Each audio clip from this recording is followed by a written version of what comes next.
Whose idea was it to not have this on Spotify?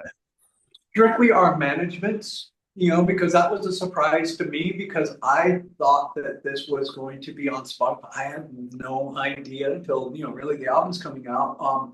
And that was just one of those, I just thought it was going to be a necessary evil, because that's an aspect of the music industry that I'm familiar with. However, the ever-changing contractual situations that are going on between artists and Spotify right at this moment are right at a crux where of course, there are a lot of artists who are pulling their material from Spotify and they're not releasing things. And any Dark Angel material that's already on Spotify, that's nothing to do with us. That's all Sony. That's not us doing that. Really? We did put one song, Circular Firing Squad. That's we have no control over our old material. That's all Sony. We're doing our best to wrest control away from Sony, but they did that. I've never signed a contract, one iota, for material of ours to be on Spotify. We don't have downloads or whatever the Spotify visits that a Metallica or a Taylor Swift or any of the big bands of the world do. So I've never received a dime from Spotify. We never have. And right now it's starting to the terms of use between, in terms of service, I guess, between artists and Spotify and all the other companies right now are definitely in a very strange place. So the management had said, look, we're going to keep this thing off Spotify because the situation that you see a lot of bands, they're pulling their material from it because they can't get behind this streaming stuff. And B, it sounds terrible on Spotify. Like Spotify, I know they promised a lossless version of themselves for years and years, but they have yet to unveil it. And so that was another thing. And so our album was not recorded for MP3 sort of approach, I guess, because this album was a very, very organically recorded record. It's all live instruments, live playing, no gridding, no auto tuning, no looping, no like, hey, you got this great riff right here, just cut, paste, cut, paste, cut, paste. And there's your verse, and then your chorus riff. Oh, that's a good version there. Cut, paste, cut, paste. None of that. There's no sound replacing on the drums. There's no. That's why the drums have the whole record breathes, and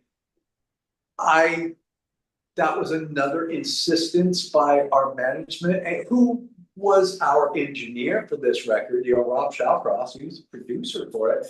He insisted on doing it that way. And, I push back on everything, on most things where I'm like, is this a good idea? Should we just record the album like everybody else does? It's going to be a crap load cheaper to just, hey, Lara's got a Pro Tools system and a little station and all. We're going to track that thing right there, and do we have to come up to Vancouver? I understand, there's studios here in San Diego where I can record some drums at, it's not the Armory, but there's good studios here. Can we do that? Save a crap load of money, like shit tons of money, by doing it the same way everybody else does, the way it's been done for the last 25 years.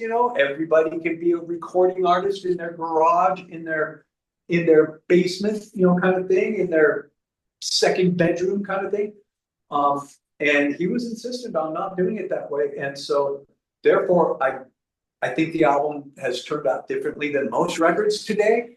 But I will freely admit, man, I shut down all listening to all other musics when I started working on Extinction Level Event. And I've been very slow to get back into checking other things out. What's the current state of anybody these days, But also, one thing I do know, and I understand this from my management standpoint. He's like, dude, all records just kind of sound like this these days.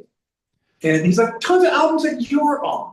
they sound like this, man. You've got some great recordings and great performances, but every drum song sounds exactly the same to each other. And I'm like, I understand that. Every guitar tone the exact same and all that stuff. So let's try to have Dark Angel, at least for Dark Angel, just to separate themselves from Dark Angel. Just let's utilize some of those modern properties of things. I mean, we were able to do that, but we did retain a very old school approach to recording. This is all live recordings captured, live amps, we went through a ton of amps to figure out the ones we wanted, and a ton of guitars, and then before we settled on everything that we settled on, we tried a whole bunch of stuff. And so we just tried to get the best tones going into it, and we didn't sound replace anything. We didn't reamp anything. And when it came time for the mix, that's another thing. Like we used Mike Frazier as our mixer. Google Mike Frazier, you'll see what he's done. He's a legend of mixing. He's worked on a lot of legendary records, and he's done some strapping albums. He mixed The New Black from Strapping. So Mike and I go back a long way, and so utilizing his expertise was quite the coup for us. And so it is an old school approach to mixing. It's not like we could just call up our mixer and say, hey man, can I get a little more bass on this track? Or can we get the kick drums just up a little bit? Yeah, sure. Give me a couple hours. I'll pull it up on the file and I'll get you another file in a couple hours. No, that's not how it worked. We did do a couple of a few recall days in the studio. And that means we had to get Mike out to the Armory Studios where he mixed it, rent the studio again, put in the time to get it a recall mix, and when it came to mastering, I'm always pushing back on everything. I know we had this approach on the mixing, so is that working with the mastering? Let's try these other, we got like kind of 3 versions of each song sort of thing. A lot of times when you're mixing these days and you're mixing to, a home studio, you got some good speakers, whatever. You can have 30 mixes, you can have 10 passes of a song. Bass up, kick drums up, guitars up, vocals down, guitars down, kick drums, all that. You can have numerous versions of it. We got 3, of each song. We got 3, man. Yeah. And so if we had to go in and remix anything, like I said, like we did, that took some effort.